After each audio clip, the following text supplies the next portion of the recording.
Upleta police સ્ટેશનની હદમાં એક 19 વર્ષની દીકરી થોડા દિવસ પહેલા ગુમ થઈ હતી અને એના ફાધર પોલીસ સ્ટેશનમાં અને અમારી કચેરીમાં રજૂઆત કરી હતી કે અમારી દીકરી ગુમ છે. એના પછી એની તપાસમાં એલસીબીની ટીમ, લોકલ પોલીસ સ્ટેશનની ટીમ, તમામ લોકોને લગાવવામાં આવ્યા અને દીકરીને રિકવર કરવામાં આવી. દીકરીને જ્યારે રિકવર કરીને પોલીસ સ્ટેશનમાં લઈ જવાની તૈયારી કરી ત્યારે દીકરી ના પાડી કે અમારે પોલીસ સ્ટેશનમાં નહીં જવાનો.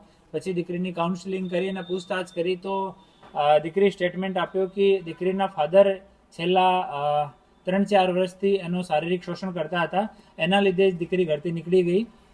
એના પછી ફાધર સાથે અને દીકરી બંને સાથે પૂછપરછ કરવામાં આવી અને આ ગુના જો છે એ કન્ફર્મ થયો. એના પછી દીકરીની ફરિયાદ ઉપર રેપ અને પોક્સોની કલમ હેઠળ ઉપલેટા પોલીસ સ્ટેશનમાં ગુનો દાખલ કરવામાં આવ્યો છે અને ફાધરને પોલીસ સ્ટેશનમાં ડિટેન કરવામાં આવ્યા છે.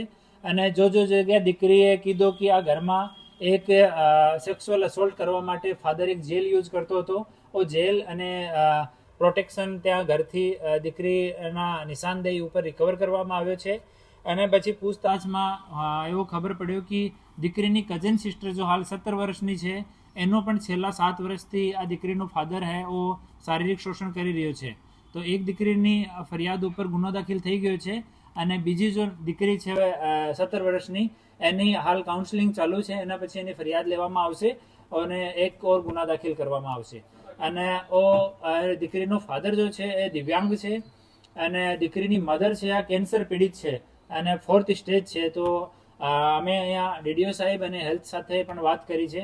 દીકરીની જો મધર છે એની સારવાર માટે અમે લોકો જિલ્લા પ્રશાસન સાથે મળીને પ્રયાસ કરી રહ્યા છીએ અને માનનીય એચએમ સાહેબ, ડિપ્ટી સીએમ સાહેબ, માનનીય ડીજી સાહેબ, માનનીય આઈજી સાહેબનો સ્પષ્ટ માર્ગદર્શન છે કે મહિલા સંબંધિત અપરાધોમાં 0 ટોલરન્સ હોવી જોઈએ અને આ મુજબ જ અમે લોકો આમાં કામ કરી રહ્યા છીએ.